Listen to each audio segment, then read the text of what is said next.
fais ce que tu veux, n'obéis à personne, deviens ton Dieu. Voilà, en résumé, quand on essaie de voir les exorcismes qui sont réalisés, les aveux des démons, les livres que certains satanistes ont écrits, voilà un peu la doctrine de Satan. Donc, quelques bases du satanisme. Fais ce que tu veux, n'obéis à personne, deviens ton Dieu. Quand vous lisez bien la Bible, quand vous voyez la tentation d'Adam et Ève, vous allez retrouver cette doctrine. Ça commence par dire que tout ce que Dieu a dit est faux. Ça commence par dire que vous pouvez devenir comme Dieu. Vous avez la possibilité de mener votre vie comme vous l'entendez. Ce principe peut se retrouver dans votre vie. J'aimerais attirer l'attention de quelqu'un. Être sataniste, servir Satan, ce n'est pas seulement appartenir à une organisation satanique.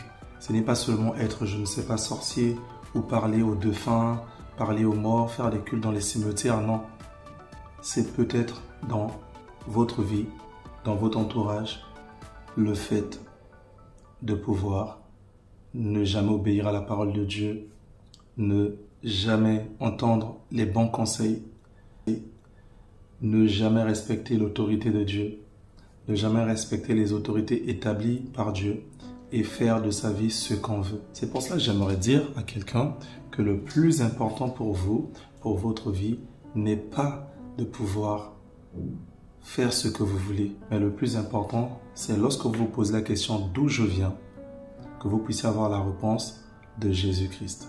Vous venez du Seigneur Jésus-Christ parce que la Bible dit que tout a été fait par lui. Et pourquoi je vis? Posez-vous cette question, pourquoi je vis? La réponse est ceci, vous vivez pour Jésus-Christ. Parce que la Bible dit encore que tout a été fait par lui et pour lui. Où est-ce que j'irai? Vous partirez auprès de Dieu si vous êtes ses disciples, si vous marchez pour faire sa volonté, pour faire plaisir. Parce qu'il dit, je m'en vais auprès du Père, vous préparez une place. C'est ce que la Bible dit.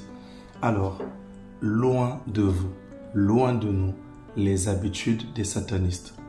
C'est la culture, c'est vrai. Peut-être que dans la société où vous êtes, dans le pays où vous êtes, c'est ça la norme. Pouvoir vivre comme vous voulez, n'obéir à personne, être votre propre Dieu. Peut-être que c'est rentré même dans l'éducation des enfants. Peut-être que c'est rentré même dans l'éducation de la société. Mais j'aimerais vous dire qu'une telle pratique, c'est cette pratique, ce genre de pratique qui a fait que le diable soit chassé du ciel et soit rejeté vers l'enfer qu'il a créé avec ses démons.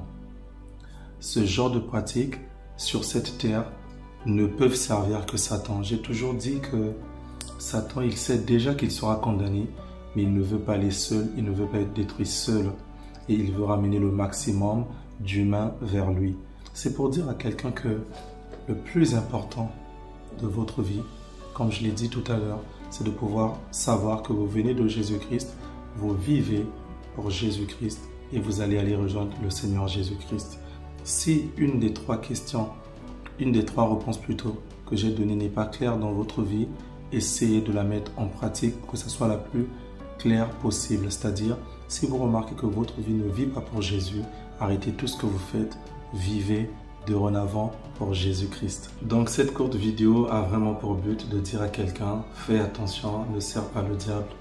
Fais attention, ne sers pas le diable, et ça ne consiste pas seulement à sortir de son corps ou à manger la chair humaine ou boire le sang humain. Non. Et je dis toujours à quelqu'un que un vrai sataniste ne cherche pas forcément à tuer des gens.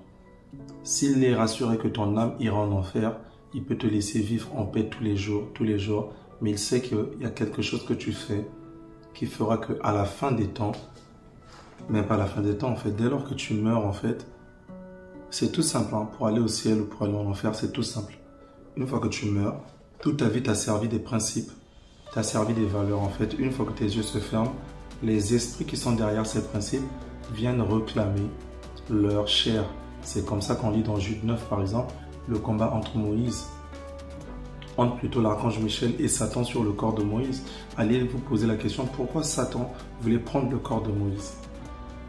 La réponse on le sait, il a grandi en Égypte, il aurait peut-être pu être un pharaon, il a eu sûrement à avoir fait des choses ou avoir reçu des enseignements, des initiations par rapport à la préparation d'être potentiellement un pharaon. Donc ça c'est le côté que le diable réclamait. Par contre le côté divin, c'est à partir de la rencontre à partir de la marche qu'il a eue avec Dieu. Donc c'est pour dire à quelqu'un, c'est simple. Vous servez Satan, vous servez ses principes, après la mort, il vient tout simplement dire, mais tu ne peux pas aller chez Dieu puisque tu m'as servi sur la terre. Et Dieu non plus ne pourra rien faire. Parce qu'il obéit lui-même à certains principes qu'il a établis, ça existe. Alors donc, le plus important pour nous, comme je l'ai dit, c'est d'identifier notre vie. Est-ce que notre vie sert le Seigneur Jésus-Christ? Est-ce que notre vie est pour Jésus-Christ? Est-ce qu'on a la conscience qu'on vient de Jésus-Christ? Est-ce que ce qu'on fait est compatible avec notre origine? C'est-à-dire, est-ce que ce que je vis aujourd'hui est compatible avec mon origine? Supposons que originellement vous étiez un lion, vous venez de Jésus-Christ, mais que vous vivez tous les jours comme une antilope. Vous êtes bien d'accord que vous êtes très loin de votre origine. Donc l'idée, c'est de s'identifier à son origine et de vivre comme son origine, de vivre comme Jésus-Christ. Voilà un peu cette vidéo que je fais pour vous. J'espère qu'elle va vous bénir. Bien de choses à vous. Portez-vous bien par le nom puissant de Jésus-Christ. Amen.